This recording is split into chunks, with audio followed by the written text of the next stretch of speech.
Assalamualaikum warahmatullahi wabarakatuh. Perkenalkan, nama saya Bambastio Nugroho dari TIJ 23 dengan NIM terakhir 348. Di sini saya akan mempresentasikan tugas akhir Sains Komputasi, di mana sains artinya adalah kehidupan waktu laptop. Untuk yang pertama-tama ada daftar isi. Bagian pertama, latar belakang saya memilih dataset. Bagian kedua adalah penjelasan tentang data dan visual plotting.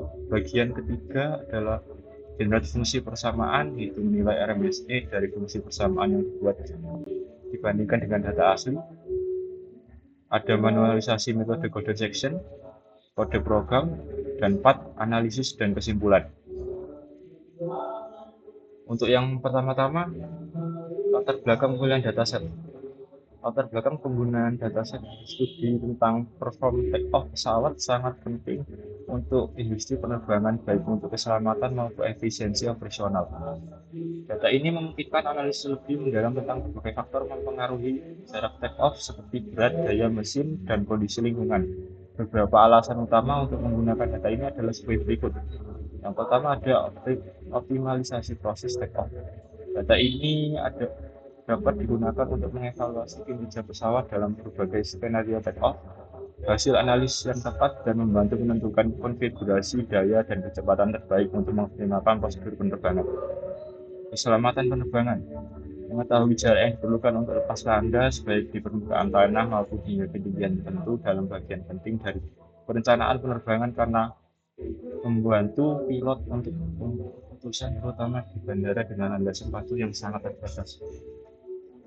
Lalu yang kedua, bagian kedua adalah penjelasan dataset visual data menggunakan plotting. Untuk yang pertama, penjelasan dataset. Di sini untuk X-nya saya menggunakan take off ground run, yakni jarak yang dibutuhkan pesawat untuk bergerak di atas landas sepatu dari kondisi diam hingga mencapai kecepatan rotasi untuk lepas landas. Yang kedua adalah take off over 50 ft. Ini untuk Y. Total jarak yang dibutuhkan pesawat termasuk jarak di darat dan udara hingga mencapai ketinggian aman setinggi 50 kaki. Untuk kedua variabel ini saling terkait karena take-off over 50 ft mencakup take-off ground run sebagai komponen utama dalam keseluruhan jarak yang dibutuhkan untuk lepas landas. Umumnya semakin panjang jarak take-off ground, semakin panjang pula jarak take-off over. Hal ini terjadi karena kecepatan awal dan daya dorong pesawat mempengaruhi kemampuan pesawat untuk mencapai ketinggian 50 kaki. Di sini untuk grafik plottingnya terlihat. Di sini saya menggunakan regresi polinomial derajat 2 karena garis yang diberikan cukup sedikit ada lengkungan, sehingga saya menggunakan polinomial derajat 2. Lalu untuk implementasi, yang pertama generate fungsi persamaan.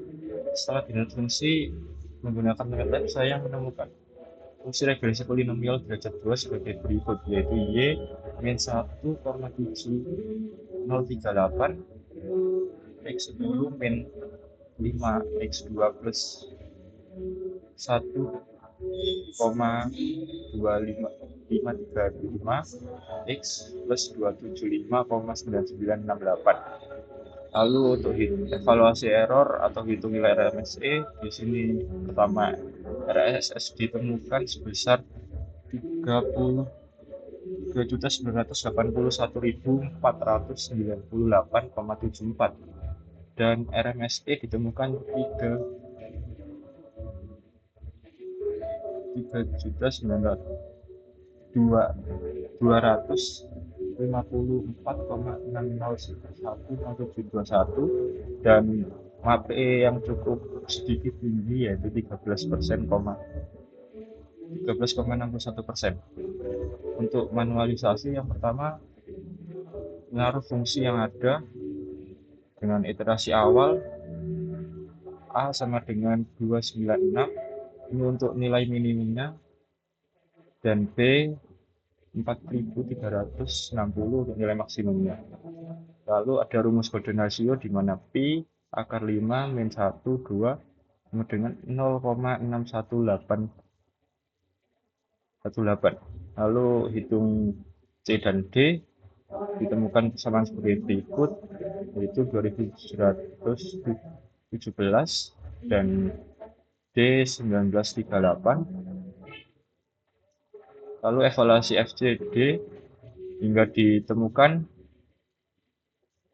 hasil berikut, yaitu A 1938,632 dan B 4360.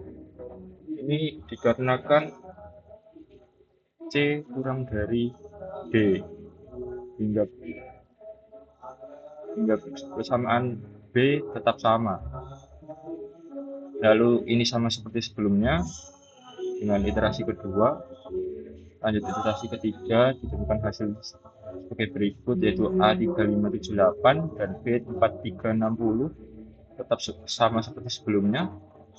Iterasi keempat, ditemukan A 3854,657 dan B 4360, tetap sama seperti sebelumnya.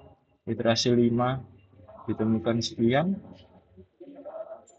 dan iterasi 6 ditemukan sekian dengan B yang tetap sama seperti sebelumnya, dan A-nya 4129,860, dan iterasi ketujuh memiliki B yang sama seperti sebelumnya dan A 4304. Iterasi 8 dengan B yang sama seperti sebelumnya juga dan A 4314, iterasi 9 dan iterasi 10. Dan ini tampilan 10 iterasi yang ada setelah saya jalankan di program MATLAB. Lalu untuk program, untuk yang pertama, ini saya memasukkan fungsi polinomial, dan untuk yang kedua ada interval awal di mana A 296 dan B 4360. Di sini juga saya memasukkan rumus rasio emas, dan untuk nilai toleransinya yaitu 0,001 dan maksimal iterasinya itu 10. Ini untuk inisialisasi iterasi. Lalu hitung titik C dan D, evaluasi fungsi, simpan iterasi, update interval, dan ini akan memunculkan hasil golden section dan solusi menggunakan FMINBND untuk dibandingkan dengan golden section.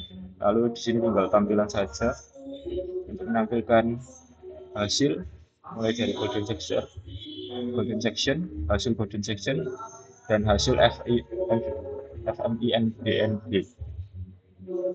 Lalu ini output yang dikeluarkan, dan hasil yang ditemukan yaitu hasil golden section sebesar X optimalnya yaitu 4349,478 dan F of X optimalnya adalah 5399,1768 dan hasil FMINBND yaitu X optimalnya yaitu 4359,999 dan F X optimalnya yaitu 5417,4358. Dan ini juga hasilnya. Di sini untuk FMNBND-nya kita mencari nilai optimumnya atau nilai maksimumnya, ditemukan karena kedua metode menghasilkan nilai maksimum fungsi yang hampir identik dengan perbedaan yang sangat kecil. Karena perbedaan yang kecil itu terjadi karena presisi numerik dan algoritma yang digunakan.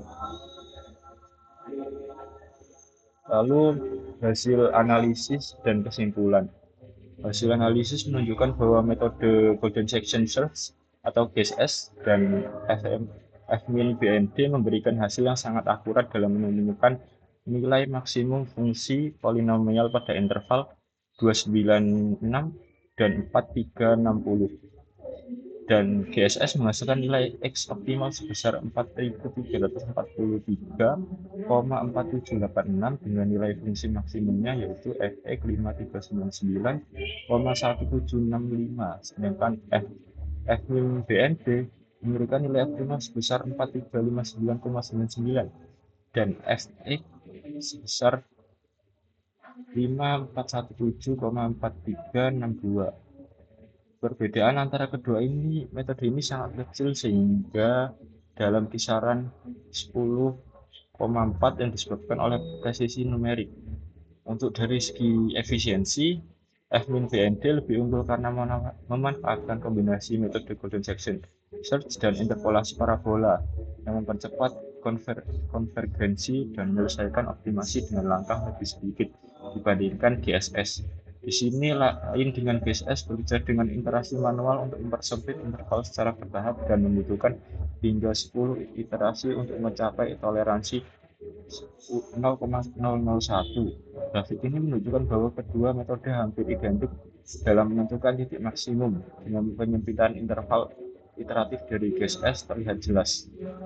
Kesimpulannya, baik GSS maupun Fmin BND menghasilkan hasil yang sangat akurat, namun Fmin BND lebih efisien dan direkomendasikan untuk digunakan dalam aplikasi praktis. GSS tetap relevan sebagai metode iteratif yang sederhana, terutama untuk pemahaman dasar optimasi atau dalam lingkungan tanpa fungsi optimal bawaan seperti Fmin BND. Baik, sekian presentasi dari saya. Wassalamualaikum warahmatullahi wabarakatuh.